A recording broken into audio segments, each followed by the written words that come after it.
Good Vibes Queen with Consi Divina.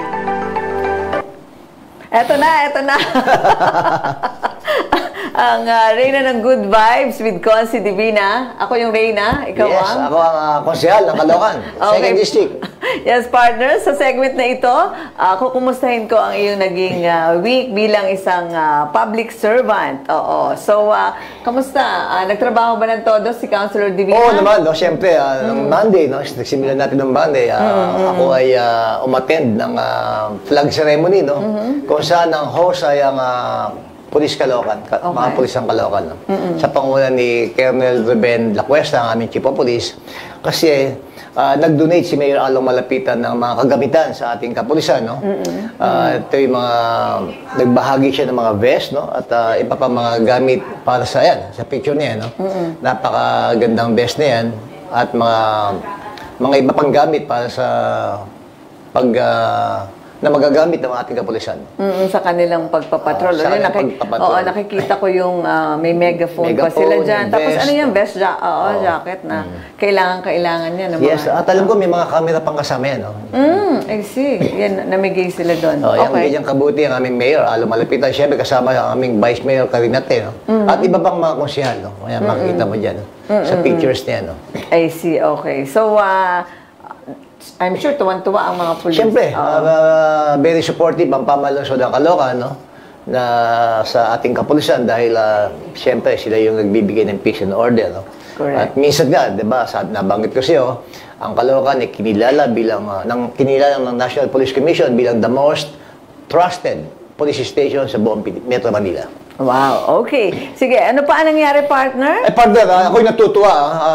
Nung nakarang araw, maraming salamat po sa ating chairperson, ang Commission on Human Rights. So, ang kasama ko si Consel Alex Caralde at ating mga kapulisan, ako ay kami dumulog at humingi ng opinion tungkol sa itong sa aming proposed city ordinance. No?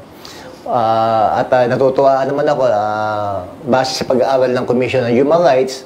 Kasi nag-worry ako, partner, na baka yung batas na ginawa namin ni Consel Alex Caralde, makalabag kami ng karapatang pantao. Okay. So, sabi naman nila, ay wala naman daw at gagawa sila ng position paper para sa suportahan yung proposed city ordinance namin.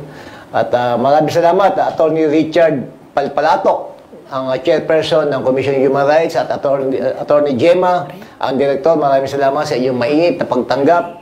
Talaga namang natutuwa ako at very proud na itong sasabit kong proposal ordinance ay back up ng Commission on Human Rights. Oo nga, at kanina nga masayang-masaya ka sa naging outcome ng inyong consultation. Yeah, at hindi lang yun, no? marami kami nalaman, no? sa trabaho ng Commission on Human Rights. Ito pala yung kauna-unahan na isang LGU lumapit sa kanila para mag-seek ng assistance. Okay. Kaya, Mayor Along, tayo ang isa sa mga LGU na humingi ng opinion ng Commission on Human Rights. At mayroong drive ang mga Commission on Human Rights na palaganapin yung mga karapatang pantao. Kasi usually nga parang, pag nandiyan na yung ordinansa, saka malalaman na, may na-violate pala ito sa karapatang pantao. So, may stop yung ordinansa. So, nasayang yung ginugol na oras. At saka, paglalapi, siyempre. Yes. Oo, sa mga ganun. So, very good daw. Yeah, very good daw ang ginawa ninyo. Sabi na CHR. Eto pa, meron pa ako nakikita dito yung ginawa mo. Yung dulog legal. Nagkaroon kami yung dulog legal. No? Anong ibig sabihin? Ito yung Divina Law with the partnership ng aking opisina. Kasi nagkaroon ng programa. No? Okay. Nagbaba kami ng free legal assistance. No? Actually, matagal na ito eh. Kaya natutuwa ako kasi 2 days ago, nabigyan ng award ang Divina Law Office sa proyektong ginawa namin. No? Binigyan ng award ng Quail Award. No?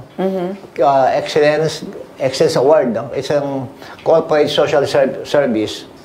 Corporate Social Responsibility o CSR. Maraming naglaban-laban na kumpanya, yung Nestle, Smart, at malaking big companies kasama ang Divina Law. At ang nanalo, ay Divina Law. Dahil mahigit 200 plus ang nabigyan namin ng free legal services sa mga slum area sa Caloocan. No? Okay. So, Divina Law, binabati ko kayo. Maraming salamat sa award na binigay sa inyo ng Quail. No? At ito yung malaking tulong talaga sa mga mahihirap na kababayan natin na walang kakayahan.